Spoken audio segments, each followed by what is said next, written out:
ఓపికతో మన ప్రయాణాన్ని కొనసాగిస్తున్నారు అందరూ. మనము ఈరోజు హనుమంతుల వారు జంప్ చేసేసి మొదటిగా తన పాదం మోపిన ప్రదేశంకి వచ్చేసాం మనం. సో మన కథలో కూడా ఆయనను మొత్తం జంప్ చేయించేద్దాం ఈరోజు. సో హనుమంతుల వారు నిన్న స్టార్ట్ చేశారు జంప్ చేయడం. తను ఎప్పుడైతే లంకని లంక వరకు తను లంఘించాలి అనేసి అనుకుంటున్నారో ఒకసారి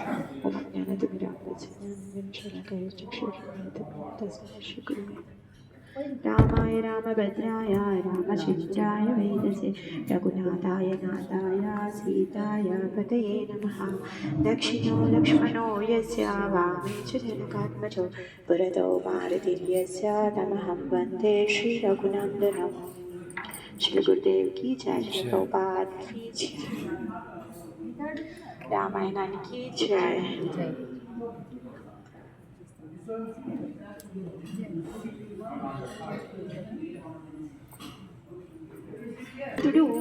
తను తన శక్తి తను మర్చిపోయాడు. ఎప్పుడైతే జాంబవంతుల వారు తన యొక్క శక్తి గురించి చెప్పి నువ్వు లంకకి నువ్వు లంఘించగలుగుతావు అని ప్రోత్సహించినప్పుడు తన యొక్క లాంఘనాన్ని జంప్ని స్టార్ట్ చేశాడు. తన జంప్ని స్టార్ట్ చేసేటప్పుడంట మొత్తము తన యొక్క వేగానికి తన యొక్క ఫోర్స్కి అక్కడ ఉన్నటువంటి వృక్షాలన్నీ కూడా ఆయనతో ఎగురుతూ ఉన్నాయి. ఎలా ఉంది అంటే ఆ వృక్షాలకు ఉన్నటువంటి పూలు కూడా అన్నీ కురుస్తూ ఉంటే పుష్పవృష్టిలాగా కనిపిస్తుందంట. ఆయన ఎగిరేటప్పుడు ఆయన తండ్రి యొక్క వాయువు ఆయనని అలసిపోకుండా ఆయనకి చాలా అంటే కష్టం లేకుండా బంధనైనటువంటి సుఖపరమైనటువంటి వాయువులనిచ్చి తనకు ఎటువంటి కష్టం కలగకుండా ఉండే విధంగా వాయుదేవుడు చూసుకుంటూ ఉన్నాడనమాట. తర్వాత మైనాక పర్వతం వచ్చింది. తను సేవ చేయాలి అనుకుంటున్నాను అని చెప్పింది. మైనాకుడి యొక్క సేవని తను నిరాకరించాడు. ఎందుకంటే నేను రాముడి యొక్క కార్యం చేయడానికి వెళ్తున్నాను, రామ కార్యమే నాకు ముఖ్యమైంది, ఇవన్నీ నేను తర్వాత చూస్తాను రిటర్న్లో అని చెప్పేసి తనని స్పృశించి తను ఇంకా ముందుకు వెళ్ళగానే నాగమాత సురస వచ్చింది. సురస యొక్క పరీక్షలో హనుమంతుల వారు నెగ్గారు. గంధర్వులు దేవతలందరూ కూడా తప్పక ఈ కార్యం నెరవేరుతుంది అని చెప్పేసి వాళ్ళందరూ కూడా నిశ్చయించుకున్నారు. అలానే సురస మాత కూడా తను కూడా చెప్తుంది, నువ్వు తప్పక సీతారాములు ఇద్దరిని నువ్వు కలిపి తీరుతావు అని చెప్పేసి తను కూడా తన యొక్క ఆశీర్వాదాన్ని ఇచ్చి పంపిస్తుంది అన్నమాట. అలా హనుమంతుల వారు తను పైనుంచి వెళ్ళేటప్పుడు ఎప్పుడైతే తను ఆకాశంలో ఎగురుతున్నారో ఆయన యొక్క నీడ 80 అడుగుల వెడల్పు, 240 అడుగులు కాదు యోజనాల పొడవు మనం ఆ నీడని ఆ సముద్రంలో కనిపిస్తుందంట. అప్పుడు అక్కడికి ఒక సింహిక అనే రాక్షసి వచ్చింది. భగవంతుడి యొక్క కార్యంలో ఎన్నో ఆటంకాలు. భగవంతుడు సర్వమంగళ ప్రదాయనుడు. ఆయన నామం చెప్తేనే అన్ని సర్వమంగళాలు అయిపోతాయి. కానీ స్వయంగా రాముడి యొక్క కార్యం చేయడానికి పోతుంటే ఎన్నో ఆటంకాలు వస్తూ ఉన్నాయి. కానీ పట్టువదలని మన హనుమంతుల వారు కంపల్సరీ రాముడి యొక్క కార్యం చేసి తీరాలి అని చెప్పేసి తను పట్టు వదలకుండా తన యొక్క కార్యాన్ని ముందుకు వెళ్తూ ఉన్నారు. ఈ సింహిక ఏం చేస్తుంది అంటే తనకు ఒక స్పెషల్ క్వాలిటీ ఉంది. కనిపించకుండా తను సూక్ష్మ రూపం కాకుండా మన యొక్క అంటే మానవుడికి ఉన్నటువంటి సూక్ష్మ రూపాన్ని తను పట్టేసుకుంటుంది. అంటే జీవికి ఉన్న సూక్ష్మ రూపం ఏంటి అంటే నీడ. మామూలుగా మనని పట్టుకుంటే మనం ఆగిపోతాం. కానీ తనకున్న క్వాలిటీ ఏంటి అంటే తను మన నీడని పట్టుకుంటే మనం ముందుకు వెళ్ళలేము. అలా తను హనుమంతుల వారు ఎప్పుడైతే తను ఆకాశగుండంగా ప్రయాణిస్తున్నారో ఆయన యొక్క నీడని పట్టేసుకుంటే ఆయన యొక్క వేగం ఆగిపోయింది, ఇంకా సన్నగిల్ల పడిపోయింది. అరే ఏమైంది తెలియట్లేదు, తను ఇంకా ముందుకు వెళ్ళలేకపోతూ ఉన్నాడు. చూస్తే సింహిక నీడని పట్టేసుకుంది అనమాట. సో అప్పుడు సింహికతో మళ్ళీ ఫైటింగ్. సింహిక ఏమంటుంది అంటే నేను నిన్ను తినేస్తాను, నువ్వు నాకు దారికి అడ్డంగా వచ్చావు, అంటే నేనున్న ప్లేస్కి నువ్వు అడ్డంగా వచ్చావు అంటుంది.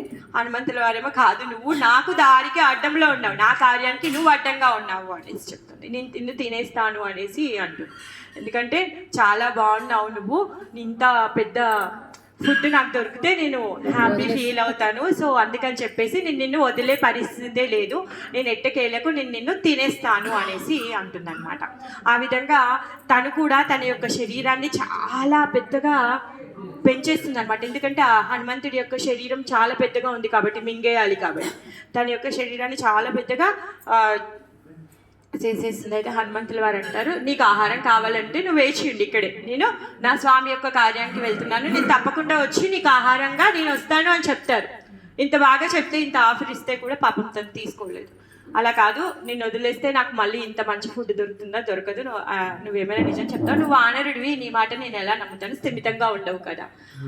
సరే అనేసి తన యొక్క పరిణామాన్ని పెంచితే హనుమంతుల వారు కూడా తన యొక్క పరిణామాన్ని కూడా ఇంకా పెంచుతారు. పెంచిన తర్వాత సింహిక తన నోరు తెరుస్తుంది అనమాట. నోరు తెరవగానే హనుమంతుల వారు మళ్ళీ సూక్ష్మ రూపాన్ని తీసుకొని తన లోపలికి వెళ్ళిపోతారు. తన లోపలికి వెళ్ళిపోయి తన గోళ్ళతో తన హృదయాన్ని చింపేస్తారనమాట.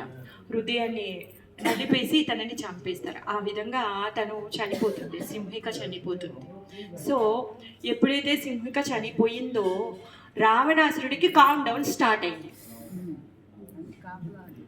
ఎందుకంటే ఇది దారి, ఆయన యొక్క రాజ్యము మొత్తం సముద్రం మధ్యలో ఉంది.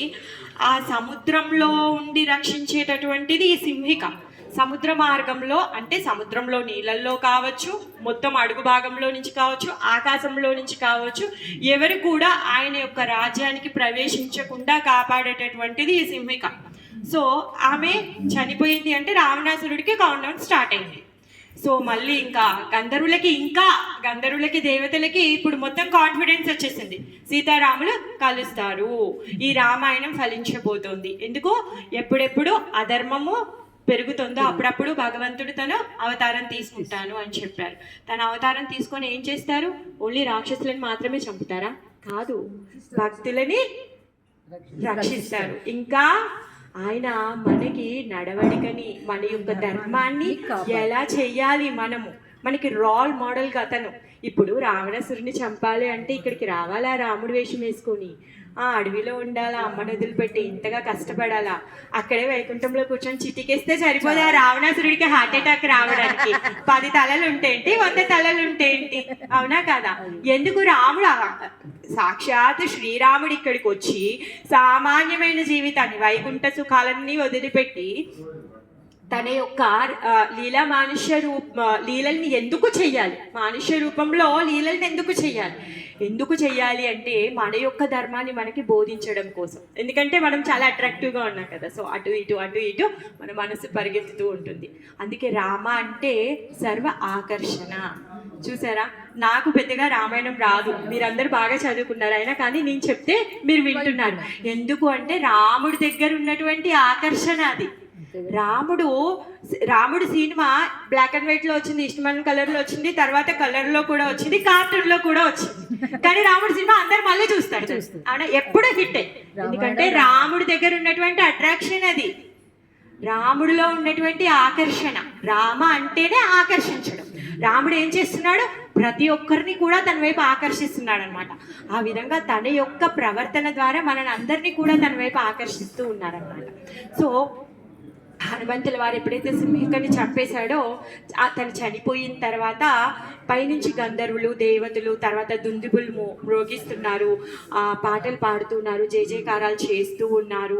రామరాజ్యం వచ్చేస్తుందని ఎందుకు ప్రతి ఒక్కరు కూడా ఎదురు చూస్తూ ఉన్నారు. అయోధ్య వాసులే కాదు, ప్రతి ఒక్కరు కూడా రాముడి యొక్క రాజ్యంలో పాలు పంచుకోవాలని కోరికతో ఉన్నారు. ఎందుకంటే వైకుంఠ పతి అయినటువంటి రాముడి యొక్క రక్షణలో ఉండడం అందరికీ ఇష్టం, అవునా కదా? మనం కూడా మనం కూడా అనుకుంటున్నాం కదా, మోడీ టైం అయిపోతుంటే లేదు అలా ఎలా అయిపోతుంది, ఎక్స్టెండ్ చెయ్యాలి అని మనం అనుకుంటున్నాం కదా. సో అంటే రాముడి యొక్క రాజ్యంలో ఉండడానికి అందరికీ ఇష్టపడరు. లంకలో పుట్టినటువంటి వాడు, రాక్షసుల మధ్యలో ఉండేటటువంటి వాడు విభీషణుడే. ఆయనకి తెలుసు, నేను ఇప్పుడు వెళ్తే నన్ను స్వీకరిస్తారో లేరో తెలియదు, అయినా పర్వాలేదు, నేను శిక్షించబడినా పర్వాలేదు అని చెప్పేసి అలాంటి క్లిష్టమైన పరిస్థితుల్లో కూడా వెళ్ళి రాముడి దగ్గరికి వెళ్ళి లొంగిపోతాడు. ప్రతి ఒక్కరు కూడా లేదు, వీడు దొంగ, వీడు మన దగ్గర సీక్రెట్స్ తీసుకెళ్ళడానికి వెళ్ళాడు, డోంగి, వాడిని మనం చంపేద్దాము అని చెప్పేస్తారు అందరూ. కానీ రాముల వారు ఏమన్నారు? లేదు లేదు, ఒక్కరు ఎవరైనా ఒక్కసారి నా దగ్గరికి వచ్చి శరణాగతి పొందితే నేను వాళ్ళని రక్షిస్తాను అని చెప్తున్నారు. సో మనం ఉన్నటువంటి ఈ భౌతిక ప్రపంచాన్ని దాటాలి అంటే, ఈ భౌతిక ప్రపంచం ఎంత పెద్దది అంటే మనం ఇప్పుడు దాటొచ్చిన సముద్రం అంతది కాదండి, ఇంకా చాలా పెద్దది. ఈ భౌతిక సంసారం అనేది సాగరం. ఈ సాగరాన్ని దాటాలి అంటే మనము రాముడి యొక్క పాదాలను మనం పట్టుకోవాలి, రాముడి యొక్క నామాన్ని మనం పట్టుకోవాలి. అప్పుడు మనం ఈ భౌతిక సంసారాన్ని మనము ఈ సాగరాన్ని దాటగలుగుతామన్నమాట. అందుకే రాముడు ఈ రామాయణ లీలల్ని చేశాడు. ఎందుకంటే మనము రాముడి యొక్క పాద పద్మాలని పట్టుకొని మనం ఈ భవ సాగరాన్ని దాటేస్తాము అని, దాటగలుగుతాము కూడా. ఇంతమంది భక్తులు, ఇంతమంది గొప్ప గొప్ప ఏమంటారు మునులు, ఋషులు వాళ్ళ యొక్క జీవితాలని రాముడి కోసం, రామనామం కోసం వాళ్ళ జీవితాలని అంకితం చేసేసారు. అవునా కాదు? సో హనుమంతుల వారు, రాముల వారు మనకి నేర్పించేది అటువంటివి. ఎప్పుడైతే హనుమంతుల వారు ఆకాశగుండంగా ప్రయాణిస్తున్నారో, ప్రయాణిస్తూ తను ఇక్కడ ఈ లంక వచ్చేసారు. లంకని చూశారు దూరం నుంచి. తను వస్తూ ఉంటే చూస్తున్నారు. ఎందుకంటే ఇది 3 శిఖరాల్లో ఉంది. చాలా వెలిగిపోతుంది అంట. ఎందుకంటే బంగారంతో ఉంది కదా, ఆ లంక అంతా వెలిగిపోతుంది అంట. ఎవరు సంపాతి చెప్తాడు కదా, ఎందుకంటే నాకు దూరదృష్టి ఉంది, నేను కదలలేను. తను చెప్తాడు, నేను ఇక్కడి నుంచి లంకని చూసి నేను నీకు చెప్పగలుగుతాను అని చెప్తాడు తను. ఎందుకంటే గద్దలకి సూక్ష్మ దృష్టి ఉంటుంది కదా, చాలా దూరం నుంచి చూడగలుగుతుంది.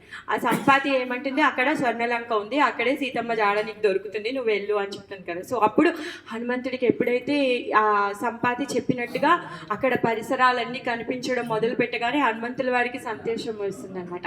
ఓకే, నేను కరెక్ట్ అడ్రస్కే వస్తున్నాను, తప్పిపోలేదు. సో నేను దారి తప్పలేదు, నేను కరెక్ట్ అడ్రస్కే వస్తున్నాను అని చెప్పేసి తను ఇక్కడ ఇప్పుడు మనం ఉన్నటువంటి, నాకు తెలిసి ఇక్కడ నుంచి ఒక 16-17 కిలోమీటర్స్ ఉంటుంది. హనుమంతుల వారు అక్కడి నుంచి లాంఘించి తను ఫస్ట్ అడుగు పెట్టిన దగ్గరికి మనం వెళ్తున్నాం అనమాట. ఇక్కడ నించొని హనుమంతుల వారు మొత్తం లంకని చూస్తూ ఉన్నారు. ఎందుకంటే ఇది చాలా హైట్ ప్రదేశం కదా, మనం నిన్నంతా ఘాట్ రోడ్స్లో ప్రయాణం చేసి వచ్చి. అయితే ఎటు చూసినా కూడా లంక చాలా దివ్యంగా ఉందంట. ఎంత దివ్యంగా ఉంది అంటే సాక్షాత్ స్వర్గమే ఇక్కడికి వచ్చిందా అనిపిస్తోందంట. హనుమంతుల వారే చెప్తున్నారనమాట. ఎటు చూసినా కూడా ఇక్కడ 7-8 స్టోరేజ్ బిల్డింగ్స్ ఉన్నాయంట. మళ్ళీ పెద్ద పెద్ద ప్రహరీ గోడలు ఉన్నాయంట. అవి కూడా అన్ని బంగారు గోడలు, తర్వాత రత్నాలు, మణులు, వజ్రాలు, వైడూర్యాలు అన్నీ పొదుగుబడి ఉన్నాయంట. ప్రతి ఇల్లు కూడా యూనిక్, ఒకదానితో ఒకటి పోలకుండా చాలా ఉత్తమమైన కట్టడ పద్ధతిలో కట్టి నిర్మించబడి ఉన్నాయంట. చూస్తున్నాడు అనమాట. ఎందుకంటే తను వచ్చేసరికి ఆఫ్టర్నూన్ టైం అయింది. సో కొంచెం చీకటి అవుతే, ఈవినింగ్ అయిపోయి సూర్యాస్తమయం అవుతే నేను సిటీలోకి వెళ్ళి చూడొచ్చు ఫస్ట్ అనుకుంటాడంట. అక్కడ దిగిన తర్వాత నిరాశ పొందుతాడనమాట. నేను ఏం చేస్తున్నాను, నిజంగానే సీత బ్రతికే ఉందా ఇన్ని రోజులు? రావణాసురుడు చంపేశాడా? లేకపోతే ఆకాశ మార్గంలో తీసుకొని వచ్చేటప్పుడు తనతో విడిపించుకోవడానికి ప్రయత్నిస్తూ సీతమ్మ సముద్రంలో పడి చనిపోయిందా? నేను చేసే కార్యం సరి అయిందేనా? అసలు నేను ఎందుకు చేస్తున్నాను?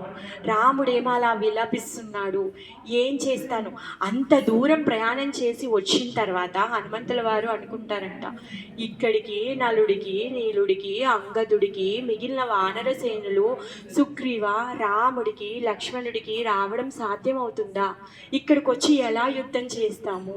ఈ రావణాసురుడి పైన ఎలా యుద్ధం చేస్తాము? ఇవన్నీ అసలు ఏమీ పాసిబుల్గా కనిపించట్లేదు. ఆయన మనస్సు రకరకాలుగా తిరుగుతుంది, రకరకాలుగా ఆలోచిస్తూ ఉన్నాడు. అసలు ఇది సాధ్యమైన విషయంలా కనిపించట్లేదు. పైనుంచి చూస్తే మొత్తం లంకలో చాలా టైట్ సెక్యూరిటీ ఉందంట. ఎంత టైట్ సెక్యూరిటీ ఉందంటే ఒక్కొక్క రాక్షసుడు వాడి యొక్క శరీరము ఎంత బలంగా ఉంది, వాడు వికృత రూపంలో పెద్ద పెద్ద ఆయుధాలను పట్టుకొని వాళ్ళు చాలా టైట్ సెక్యూరిటీ ఉంది. ఎవరు కూడా రాలేరు. ఇప్పుడు అక్కడ సింహికని చంపేశాడు కాబట్టి తను రాగలిగాడు. ఇంకా తను సిటీలోకి ఎంటర్ అవ్వలేదు, జస్ట్ వచ్చి ఇక్కడ ల్యాండ్ అయ్యాడు అంతే. ఇంకా తను ఇంకా లోపలికి వెళ్ళలేదు. అందుకే ఇప్పుడు చీకటి అవుతే తను సూక్ష్మ రూపాన్ని తీసుకొని ఎలానో ఒకలాగా వెళ్ళి నేను లంకనంతా చూస్తాను అనేసి అనుకుంటున్నాడు. తను పైనుంచే చూస్తున్నాడు, టైట్ సెక్యూరిటీ ఉండడం. అండ్ అక్కడ ఉన్నటువంటి బ్రాహ్మణులు ఎవరైతే ఉన్నారో రావణాసురుడి యొక్క మేలు కోరి వాళ్ళు వేద పఠనం చేస్తున్నారంట ఆయన యొక్క రక్షణకి.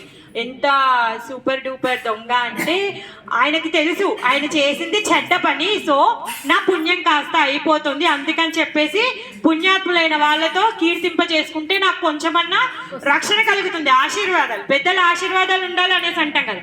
అందుకని వాళ్ళ యొక్క ఆశీర్వాదాలు చెప్పించుకుంటున్నాడు అనమాట. మనం అంటాం కదా, ఎంతున్నా ఏమవుతుందండి మీ ఆశీర్వాదం కావాలి అంటామా. అలా రావణాసురుడు వాడు చేసిన చెడ్డ పని వాడికి తెలుసు, ఎందుకంటే వాడు వేదం చదువుకున్నాడు కదా. అలా తనకి తెలుసు తన క్షీణిస్తోంది తన యొక్క పుణ్యము అని చెప్పేసి. అందుకని అందరితో కూడా ఈ పుణ్యాత్ములు అందరితో కూడా ఆయనని కీర్తింప చేసుకుంటున్నాడంట. ఆశీర్వచనాలు నడుస్తూ ఉన్నాయంట, ఆయన పేరు మీద యజ్ఞాలు చేస్తున్నారంట, యాగాలు చేస్తున్నారంట, అర్చనలు చేస్తున్నారంట. బ్రాహ్మణులు అందరూ కూడా చూస్తున్నాడనమాట. ఒక్కొక్కసారి అక్కడ ఆ సాయంత్రం అయ్యే లోపు నానా రకాలుగా ఆలోచిస్తున్నాడు. ఇప్పుడు వీనితోని యుద్ధం చేయడం కోసం అని చెప్పి మన వానర సేనంతా తీసుకురావడం అవసరమా? వీణ్ణే లాక్కెళ్ళి రాముడి ముందలు పడేస్తే సరిపోదా? లేకపోతే వీడిని చంపేస్తే సరిపోదా? వీడిని తీసుకెళ్లి శివుడికి బలిస్తే సరిపోదా అని చెప్పేసి రకరకాలుగా హనుమంతుల వారు ఆలోచిస్తూ ఉన్నారనమాట. సూర్యాస్తయం అయ్యింది నెమ్మదిగా. తను ఇప్పుడు ఆ రావణాసురుడి యొక్క ఇప్పుడు ఎవరైనా ఒకరికి పని చెప్పామనుకోండి, వాళ్ళు ఏం చేస్తారు? ఏదైతే చెప్తే అంతే చేస్తారు. వాళ్ళు ఒక స్థాయిలో ఉన్నటువంటి వాళ్ళు. కొంతమంది ఏం చేస్తారు? చెప్పినంత కూడా చేయరు, ఏదో కొంచెమే చేసుకొని వస్తారు, వాళ్ళు తక్కువ స్థాయిలో ఉన్నటువంటి వాళ్ళు. కొంతమంది ఏం చేస్తారు? చెప్పిన దానికంటే ఎక్కువ చేసుకొని వస్తారు, ఉత్తమ స్థాయిలో ఉన్నటువంటి వాళ్ళు. హనుమంతుల వారు ఉత్తమ స్థాయిలో ఉన్నటువంటి వాడు. తను ఏం చేస్తున్నాడు? ఇప్పుడు సీతమ్మని ఒక్కరినే కనిపెట్టడం కాదు, అక్కడ సెక్యూరిటీ ఎలా ఉంది, ఏ ద్వారం గుండా మనం ఈజీగా మనం లోపలికి వెళ్ళగలుగుతాము, ఫస్ట్ ఎక్కడ అటాక్ చేయాలి, ఆయన మొత్తము కూడా పరిశీలించదలుచుకున్నాడు. అందుకే తను చూస్తున్నాడు అనమాట. ఎక్కడి నుంచి మనం ఇప్పుడు ఇంత పెద్ద సేనని తీసుకొని వస్తే ఎక్కడ వీక్ పార్ట్ ఉంది, లేకపోతే మనము ఎన్ని ద్వారాల గుండా మనం అటాక్ చేయగలుగుతాం. మరి రావణాసురుడు ఆయనని అటాక్ చేయాలంటే కష్టం కదా. అందుకని తను మొత్తం సీసీటీవీ ఏ విధంగా అయితే క్యాప్చర్ చేయాలో మొత్తం అంతా కూడా తను క్యాప్చర్ చేయదలుచుకున్నాడు అనమాట. వాళ్ళ యొక్క ఏమంటారు రక్షణ దళాన్ని తను పరీక్షిస్తున్నాడు అనమాట. ఆ విధంగా తన అందరినీ కూడా పరీక్షిస్తూ ఉన్నారు. తర్వాత సరే సూర్యాస్తమయం అయింది, సరే ఇప్పుడు తను కూడా ఎలా ప్రవేశించాలి అని చెప్పేసి సో తన యొక్క పెద్ద శరీరాన్ని చాలా అతి సూక్ష్మమైన రూపానికి తీసుకొని తను రావణాసురుడు ఉన్నటువంటి కోట వైపు, ఎందుకంటే రాజు యొక్క కోట చాలా ఉత్తంగా ఉంటుంది. ఎక్కడైనా రాజకోట అంటే ఒక గ్రూప్ ఆఫ్ సిటీకి వెళ్ళినప్పుడు అక్కడ మనం పైనుంచి చూసినప్పుడు ఏదైనా మంచి బిల్డింగ్ కనిపిస్తే ఇది రాజు ప్యాలెస్ అయ్యి ఉంటుందని మనకు తెలిసిపోతుంది. సో ఆ విధంగా రావణాసురుడి యొక్క కోటలోకి ప్రవేశించాలి అనేసి తను అనుకున్నప్పుడు తన యొక్క స్వరూపంతో తను ఇప్పుడు ప్రవేశించలేడు కాబట్టి చాలా అతి సూక్ష్మమైన స్వరూపాన్ని తీసుకొని తను చాలా నెమ్మదిగా వెళ్తున్నాడు. ఎవరు కూడా గుర్తుపట్టలేనటువంటి రూపం అయినా కానీ అక్కడ లంకిని ఉంది. లంకిని గుర్తుపట్టేసింది. ఆమెకు ఉన్నటువంటి లెన్సెస్ సూపర్. ఆమె మొత్తం శ్రీలంకని సీసీటీవీలో క్యాప్చర్ చేసేసింది. ఆయన అంత సూక్ష్మ స్వరూపాన్ని తీసుకున్నాక ఆయన క్యాప్చర్ అయిపోయాడు. తను ఉంటుందన్నమాట, హే ఏంటి నువ్వు ఎక్కడి నుంచి వచ్చావు అనేసి అడుగుతుంది. అయినా నువ్వు వానరుడివే, నువ్వు ఎక్కడి నుంచి వచ్చావు, నీకు అసలు ఎంట్రీ ఎలా వచ్చింది, అసలు ఎలా ప్రవేశించావు నువ్వు? అరే నేనుండగా నా రక్షణలో నేనుండగా అయితే నువ్వెవరు అంటాడంట హనుమంతుడు. ఏంటి నేనెవరంటే ఈ లంకకి అధిష్టాన దేవతని నేను. ఎవరైనా రావాలి పోవాలి ఏమైనా అవ్వాలి అంటే నా పర్మిషన్ ఉండాలి. నా పర్మిషన్ లేకుండా నువ్వు ఎలా వచ్చావు? ఓ అవునా, నేనెవరు పంపించారు? లేదు చూస్తూ ఉంటే లంక చాలా బాగా అనిపిస్తుంది, నాకు పర్మిషన్ ఇవ్వచ్చు కదా, నేను వెళ్ళి అలా ఊరికే తిరిగి చూసి ఆనందంగా సంతోషించి నేను మళ్ళీ తిరిగి వెళ్ళిపోతాను. ఊరికే ఇప్పుడు గార్డెన్లోకి నో ఎంట్రీ పెట్టారనుకోండి అంటారు, ఒకసారి చూసొస్తానండి చాలా అందంగా ఉంది గార్డెన్ అనేసి అంటాం కదా, సెక్యూరిటీతో రిక్వెస్ట్ చేస్తాం కదా. సో హనుమంతుల వారు కూడా రిక్వెస్ట్ చేస్తున్నారు అనమాట. చాలా బాగుంది లంక చూడడానికి, చూసేసి వస్తాను, కొంచెం పర్మిషన్ ఇవ్వండి అంటే లంకిని అంటుంది, ఏంటి పర్మిషన్ ఇచ్చేది? లేదు, నో పర్మిషన్. ఇక్కడ నా పర్మిషన్ లేకుండా, అరే మీరే కదా మొత్తం హోల్ అండ్ సోల్, సో మీరు నాకు పర్మిషన్ ఇస్తే శాంక్షన్ అయిపోతుంది, ఎవరు కూడా నన్ను అడ్డుకోరు, సో ప్లీజ్ ప్లీజ్ అని రిక్వెస్ట్ చేస్తున్నారు. కానీ వినట్లేదు అనమాట. నువ్వు లంకలోకి అడుగు పెట్టాలి అంటే నన్ను ఎదిరించాలి, నాతో యుద్ధం చేయాలి, నేను చస్తేనే నువ్వు లోపలికి వెళ్తావు అని చివరికి అనేస్తుంది. ఓ అంతే కదా అని చెప్పేసి చచ్చిపో అని చెప్పి ఒక్క చెయ్యి ఎత్తి ఒకటే కొడతాడు. ఎందుకు అంటే అయ్యో ఆడామే కదా, మళ్ళీ ఎక్కువగా ఆయన యొక్క ధర్మానికి సంకటం వస్తుంది అని చెప్పేసి తను గట్టిగా కూడా కొట్టాడంట. అప్పుడు లంకిని కింద పడిపోయి తను ఆమెకి బ్రహ్మదేవుడు తనిచ్చిన వరంతో పాటు ఒక విషయం చెప్తాడనమాట. ఎప్పుడైతే ఒక వానరుడు వచ్చి నిన్ను ఓడిస్తాడో అప్పుడు లంక ధ్వంసం అయిపోతుంది, రావణాసురుడు కూడా అంతమైపోతాడు అని అప్పుడు తనకు అర్థమవుతుంది అనమాట. సో ఇంకా ఈ లంక మిగిలి లేదు అని తనకు అర్థమవుతుంది. కానీ తన స్వామి పట్ల తనకు ఉన్నటువంటి కృతజ్ఞతో తను ఏం చేస్తుంది అంటే తనేమి ఊరుకోదు, చాలా గట్టిగానే హనుమంతుల వారితో తను పోరాడుతుంది. పోరాడి హనుమంతుడి చేతిలో తను చనిపోతుంది అనమాట. చనిపోయిన తర్వాత హనుమంతుల వారు సూక్ష్మ రూపాన్ని తీసుకొని తను ఇక్కడ ఉన్నటువంటి ఆ రాజకోటలో తిరుగుతూ ఉన్నారు. రాజకోట యొక్క వర్ణన, రాజకోటలో ఉన్నటువంటి వసతులు, అక్కడ ఉన్నటువంటి ఐశ్వర్యము, అక్కడ ఉన్నటువంటి అందచందాలు కలిగినటువంటి అమ్మాయిలు, అక్కడ ఏమంటారు సంగీతాన్ని వాయించేటటువంటి వాయిద్యాలు, అవన్నీ కూడా వాల్మీకి వారు చాలా గొప్పగా రచించారు. అవన్నీ వర్ణించలేనటువంటి అంత గొప్ప ఐశ్వర్యం కలిగినటువంటిది. ఆ భవనంలో ఎంతో మంది అమ్మాయిలు ఉన్నారంట. అయితే హనుమంతుల వారు చూస్తూ ఉన్నారనమాట. ఈవిడా సీత, ఈవిడా సీత, ఈవిడా సీత, ఈవిడా సీత అనేసి ప్రతి ఒక్కరిని చూస్తూ ఉన్నారంట. మళ్ళీ అనుకుంటారు, చిచి నేనేంటి, నేను ఇలా ఆడవాళ్ళని చూడడం ఏంటి అని ఒక క్షణం ఆలోచిస్తారంట. మళ్ళీ అనుకుంటారంట, లేదు లేదు నేను నా స్వామి యొక్క కార్యాన్ని చేయడానికి వచ్చాను, అందుకని చెప్పేసి నేను చూడాలి అని చెప్పేసి ప్రతి ఒక్కరిని కూడా పరీక్షిస్తూ ఉన్నారనమాట. ప్రతి ఒక్కరు కూడా చాలా అందంగా ఉన్నారంట. ఆ తర్వాత అలా నెమ్మదిగా చూస్తూ చూస్తూ తను లోపలికి వెళ్తే ఒక బెడ్రూమ్లో రావణాసురుడు ఇంకా మండోదరి ఉంటారంట. మండోదరి ఇంకా చాలా అందంగా ఉందంట. అంతటి అందాన్ని ఇప్పటివరకు చూడలేదు, ఈమె సీత అయి ఉంటుంది అనేసి అనుకుంటాడంట. ఆ విధంగా వానర స్వరూపం కదా, అయ్యో నేను సీతను కనిపెట్టేశాను అని చెప్పేసి చేతులు కొట్టుకుంటున్నాడు, తొడలు కొట్టేసుకుంటున్నాడు, జంప్ చేస్తూ ఉన్నాడు. అలా జంప్ చేస్తూ బయట ప్రహరీ గోడ దగ్గరికి వచ్చేసాడంట. ప్రహరీ గోడ ఎక్కేసి మళ్ళీ ఒకటే తలమించి కొట్టుకున్నాడంట. పిచ్చి పట్టిందా ఏంటి నువ్వు ఆలోచించేది? సాక్షాత్ రామచంద్రుడి యొక్క భార్య, ఆయన ఏకపత్ని వ్రతం తీసుకొని ఆయన భార్య కోసం విలపిస్తూ ఉంటే ఆయన యొక్క భార్య ఇక్కడ ఈ ఐశ్వర్యంలో ఈ రావణాసురుడితో ఇలాంటి పరిస్థితుల్లో ఉంటుందా? నిజంగానే వానర బుద్ధి నాది, అందుకే ఇంత నీచంగా నేను ఆలోచించాను అని చెప్పేసి పశ్చాత్తాపడతాడంట. చిచి నా ఆలోచన మంచిగా లేదు, ఇలా కాదు అని చెప్పేసి తను అక్కడి నుంచి తిరిగి మళ్ళీ ఇంకా మిగిలిన అన్ని ప్లేసుల్లో వెతుకుతూ ఉన్నాడు. కానీ ఎక్కడ కూడా సీతమ్మ వారి యొక్క జాడ దొరకడం లేదు. తను ఇంకా నిరాశ చెందాడు. అసలు సీత బ్రతికే ఉందా అని చెప్పేసి బాధపడుతూ ఉన్నాడనమాట. సరే ఇప్పుడు సీత బ్రతికి లేదో, ఇంకా అయిపోయింది, రావణాసురుడు వాడు చచ్చాడంతే అనేసి అనుకుంటూ ఉన్నాడనమాట. ఆ పర్వతం మళ్ళీ ఎక్కడైతే దిగాడో మళ్ళీ ఆ పర్వతం దగ్గరికి వచ్చి తను చూస్తూ ఉన్నాడనమాట. చూస్తూ ఉంటే తన యొక్క దృష్టి అశోక వాటిక పైన, అశోక వృక్షాలు ఉన్నటువంటి ఒక అందమైనటువంటి గార్డెన్ ఉంది. ఆ గార్డెన్ మీద పడి, అయ్యో నేనేంటి ఇంతసేపు నా కల్లో పడలేదు, ఇది ఎంతసేపు ఈ రాజ్యం ఈ కోటలే చూస్తున్నాను, ఇదేదో చాలా బాగుంది అని చెప్పేసి హనుమంతుడు ఇంకా లాస్ట్ ఇది, ఎందుకంటే లంక అంతా వెతికేశాడు. అన్ని దిక్కుల్లో అన్ని పర్వతాలు, కోడలు, కొండలు, రాజ్యంలో ఉన్నటువంటి బిల్డింగ్స్ అన్ని వెతికేశాడు. అంతా అయిపోయింది.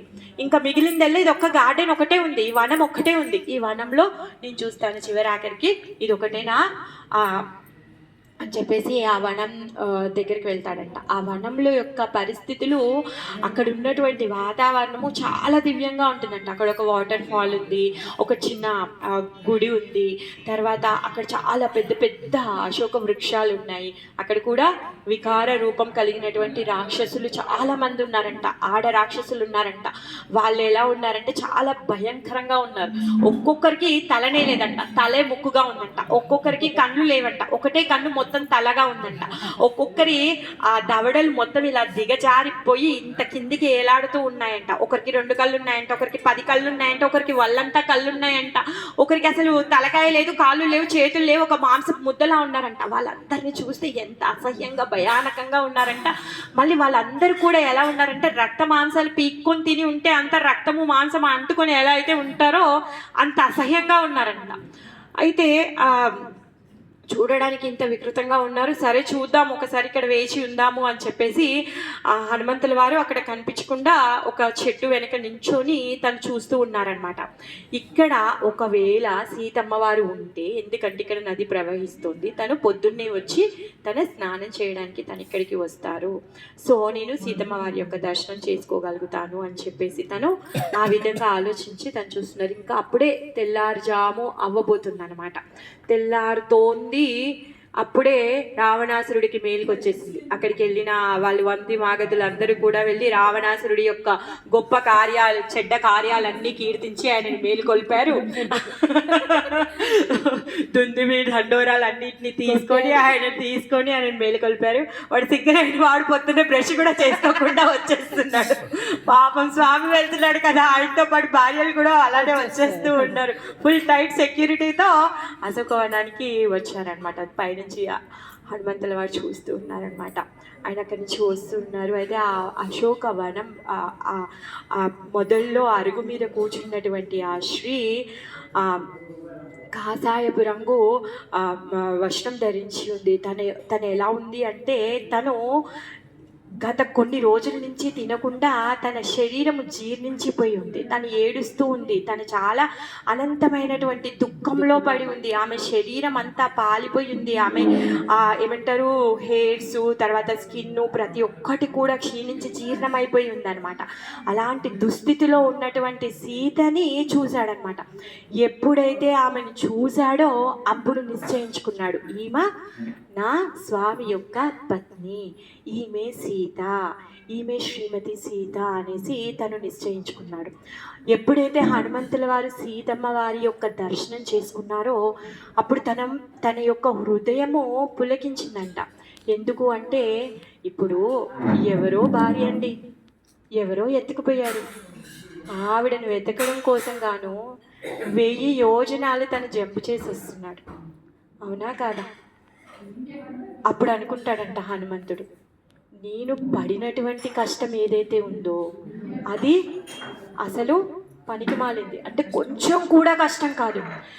ఈవిడ కోసం చేసేటటువంటి ప్రయత్నం ఏదైతే ఉందో అది నేను చేసిన ప్రయత్నం అసలు లెక్కనే కాదు, అది చిన్న పుల్లతో సమానం అని తను అప్పుడు రియలైజ్ అవుతాడంట. అయ్యో, నా స్వామి ఈవిడ కోసము ఇంతగా విలపిస్తున్నాడు, ఎందుకు విలపిస్తున్నాడో నాకు అర్థమైంది అని చెప్పేసి తను అనుకుంటాడనమాట. అప్పటికి రావణాసురుడు వచ్చాడు. ప్రతిరోజు రావణాసురుడు పొద్దున్న లేవగానే సీతని చూడడానికి వస్తాడనమాట, సీతమ్మని. ఎందుకు అంటే సీతమ్మ వారు తన మనసు మార్చుకొని రావణాసురుడికి లొంగిపోతుంది అనే ఆశ పెట్టుకొని వస్తాడనమాట. సీతమ్మ వారి పట్ల ఎంత ఆకర్షితుడయ్యాడు అంటే, పిచ్చి ఆకర్షణ వాడికి చావు ముడింది. సో వాడి యొక్క అసహ్యపు ఆకర్షణ వల్ల వాడి చావు దగ్గరై వాడు ప్రతిరోజు ఆమె దగ్గరికి వస్తూ ఉంటాడనమాట. వచ్చి ప్రతిరోజు తనని ఉత్సాహపరచడానికి, లేకపోతే బెదిరించడానికి, తన యొక్క సమయం గడువు అయిపోతుంది అని చెప్పడం కోసం గాను తను ప్రతిరోజు వస్తాడనమాట.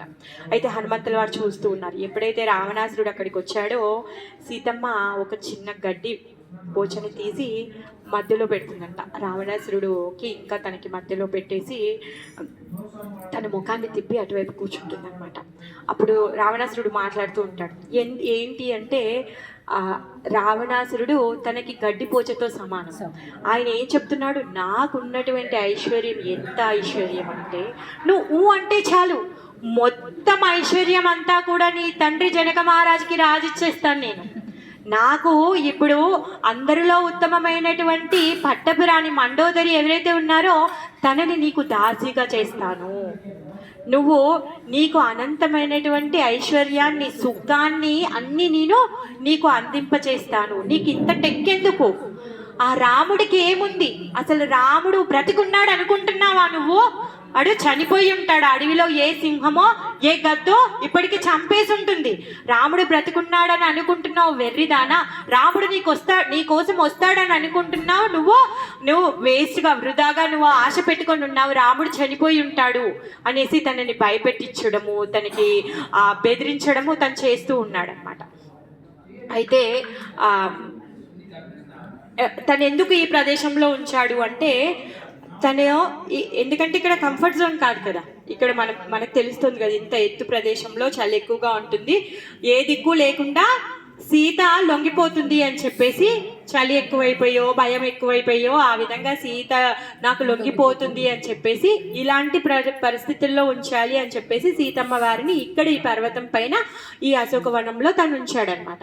ఆ వనం అందంగా ఉంది, సీతకు బాగుంటుందని ఏమి ఉంచలేదు ఆయన. సీతమ్మకి కంఫర్ట్ గా ఉంటుంది అని చెప్పేసి ఉంచలేదంట, ఆమెకి విసుగు రావాలి జీవితం మీద అని చెప్పేసి తను ఇక్కడ ఉంచాడనమాట. అలా కాకపోతే ఆమె యొక్క స్పర్శతో అక్కడ ఉన్నవన్నీ కూడా ఆధ్యాత్మికం అయిపోతాయి. ఆమె నిరంతర ఆమె చేసేటటువంటి నిరంతర రామస్మరణతో అంతా కూడా ఆధ్యాత్మికం అయిపోతూ ఉంది.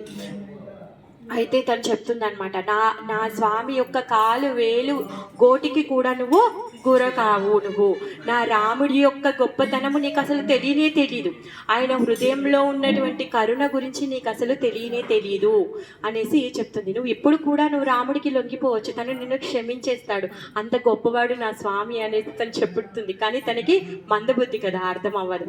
ఎందుకంటే తను పొందినటువంటి శాపాల కారణంగా తను సీతని బలవంతం చేయలేకపోతున్నాడు. ఎందుకంటే వేదవతి ఇచ్చింది కదా, నువ్వు ఎవరినైనా అమ్మాయిని బలవంతం చేస్తే నీ తల పలిగి చచ్చిపోతావు అని చెప్పేసి, ఆ శాప భయ కారణం వల్లనే తను ఫోర్స్ చేయలేకపోతున్నాడు అనమాట. అప్పటికి విభీషణుడు, మండోదరి, తర్వాత గొప్ప గొప్ప మంత్రులు ఉన్నారు రావణాసురుడి యొక్క రాజ్యంలో. వాళ్ళందరూ గొప్ప గొప్ప సలహాకారులు అందరూ కూడా చాలా సలహాలు ఇచ్చారు. మీరు రాముడితో పెట్టుకోకండి, ఆమె ఉత్తమురాలు, ఆమె ఒక స్త్రీతో పెట్టుకుంటే మన యొక్క చరిత్ర అంతమైపోతుందని ఎంతో మంది సలహా ఇస్తారు. కానీ ఎవరి మాట తను వినడనమాట. సో ఇవన్నీ కూడా హనుమంతుల వారు వింటూ ఉన్నారు. కంటిన్యూ రేపు చేసుకుందాం. హరే కృష్ణ హరే కృష్ణ. सियावर रामचंद्र भगवान की जय, भक्त हनुमान की जय, रामायण गाथा की जय.